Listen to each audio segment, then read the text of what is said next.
Hey guys, welcome to my channel. So இப்போ வந்து பார்த்திங்கன்னா, என்னோடய ஹஸ்பண்ட் பர்த்டேக்கு நான் எப்படி வந்து என்னோடய திங்ஸை வந்து ஆர்கனைஸ்டாக ப்ரிப்பேர் பண்ணி வச்சுக்கிட்டேன் அப்படின்றது தான் இந்த வீடியோ.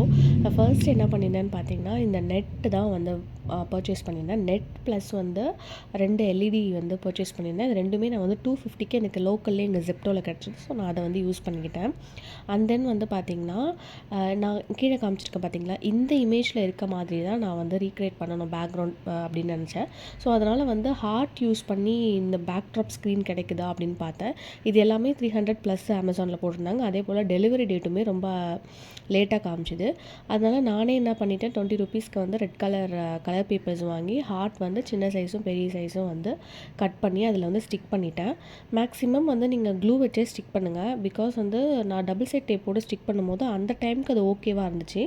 பட் நான் ஒட்டிட்டு அதை வந்து திரும்ப போட்டு பார்க்கும்போது என்ன ஆயிடுச்சு அப்படின்னா, சிலதெல்லாம் வந்து சரியாக ஒட்டாமல் கீழே கொட்டிக்கிச்சு. ஸோ அப்படி நீங்கள் வந்து டபுள் சைட் டேப் யூஸ் பண்ணுறீங்க அப்படின்னா அதை ப்ராப்பராக ஸ்டிக் பண்ணுங்கள். இல்லை better go for gum use பண்ணி ஸ்டிக் பண்ணிக்கோங்க. அதுக்கப்புறம் சேம் ஜெப்டோலே என்ன பண்ணியிருந்தேன் அப்படின்னு பார்த்தீங்கன்னா, ஹார்ட் ஷேப்பில் வந்து ஒரு ப்ரௌனி சாக்லேட்டும் அண்ட் தென் வந்து பார்த்தீங்கன்னா டைரி மில்கில் நமக்கு ப்ரௌனின்னு இப்போ ஒன்று கிடைக்குது இல்லையா, ஸோ அந்த ப்ரௌனியும் வந்து வாங்கியிருந்தேன். அண்டு இது ரெண்டுமே சேர்த்து அரௌண்ட் 100 வந்துச்சு. அதே போல் பார்த்தீங்கன்னா, என்னோடய ஃப்ரெண்ட் கிட்ட இருந்து இந்த கேண்டில்ஸ் நான் ஆர்டர் பண்ணியிருந்தேன். ஸோ இந்த கேண்டில்ஸ் எல்லாம் வந்து பார்த்திங்கன்னா, ஒரு ஜெல்லி டைப் வச்ச கேண்டில்ஸு 150 ருபீஸ்க்கு நான் அவகிட்ட பர்ச்சேஸ் பண்ணியிருந்தேன். ஸோ ஒரு கேண்டில் வந்து 25 ருபீஸ்ன்னு நினைக்கிறேன். ஸோ நான் வந்து 10 கேண்டில்ஸ் வந்து வாங்கியிருந்தேன்.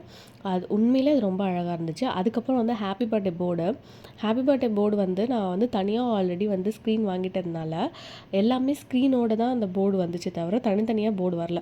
ஸோ நான் என்ன டிசைட் பண்ணேன், ஓகே நம்மளே இதை வந்து A4 ஷீட்டில் வந்து வரைஞ்சி நம்மளே கட் பண்ணிக்கலாம் அப்படின்னு சொல்லிட்டு ஃபஸ்ட்டு வந்து ஸ்டார்ட் பண்ணேன்.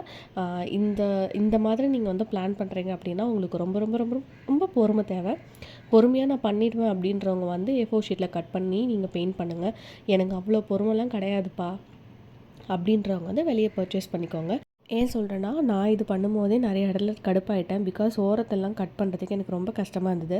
இன்னும் கேட்டால் சில லெட்டர்ஸ் எல்லாம் நான் கட் பண்ணியே விட்டுட்டேன் சென்டர் சைட்லலாம். லாஸ்ட்டாக வந்து பண்ணும்போது எல்லா லெட்டர்ஸையும் கனெக்ட் பண்ணி ஒரு ஸ்டாப்லர் போட்டு அதுக்கப்புறமா தான் அதில் கலர் பண்ண ஸ்டார்ட் பண்ணேன். ஸோ ஒன்ஸ் கலர் பண்ணி பார்க்கும்போது ரொம்ப அழகாக இருந்தது அப்படின்னு சொல்ல முடியாது. பட் ஓகே, ஒரு ஹாப்பி பர்த்டே ஒரு லுக்குக்கு ஒரு அவுட் ஆஃப் ஃபோக்கஸில் தெரியறதுக்கு ப்ராப்பராக இருக்கும் அப்படின்னா நல்லா தான் இருந்துச்சு. அதே போல் ஓவராலாக வந்து நான் அந்த ஸ்க்ரீன் லைட்ஸ் அப்புறம் வந்து கேண்டில்ஸ் எல்லாம் செட் பண்ணி பார்க்கும்போது உண்மையாகவே நான் என்ன எக்ஸ்பெக்ட் பண்ணனோ எனக்கு அந்த லுக் கிடச்சிருச்சு. ஸோ எனக்கு இதில் டோட்டலாக செலவானது பார்த்திங்கன்னா, ப்ளஸ் இந்த A4 ஷீட்டு கம்மஸ் இதெல்லாம் சேர்த்து அரௌண்ட் பார்த்திங்கன்னா 600க்குள்ளே தான் செலவாச்சு. ஆல்சோ வந்து நம்ம ஜெப்டோவில் ஆர்டர் பண்ணுறதுனால அங்கே வந்து தனியாக ப்ரைஸ் இருக்கும் இல்லையா, ஸோ அது எல்லாமே சேர்த்து எனக்கு அரௌண்ட் ஒரு 600க்குள்ளே தான் வந்து எனக்கு செலவாச்சு. ஸோ இதுதான் அந்த ஃபைனல் அவுட் பார்க்கும்போது என்னை விட வந்து என் ஹஸ்பண்ட் ரொம்ப ஹாப்பியாக இருந்தாங்க.